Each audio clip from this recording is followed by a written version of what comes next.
Hippopotamus versus Nile Crocodile. Who would win? The hippopotamus, weighing up to 4,000 pounds, boasts immense size and powerful jaws with a bite force exceeding 2,000 psi. In contrast, the Nile crocodile, reaching lengths of 20 feet, is an apex predator with a stealthy approach and a bite force of 3,700 psi.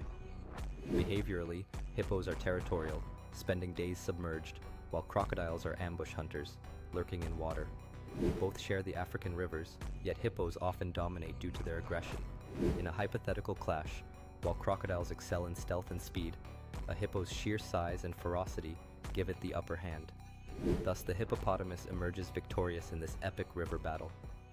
Subscribe for more thrilling wildlife matchups.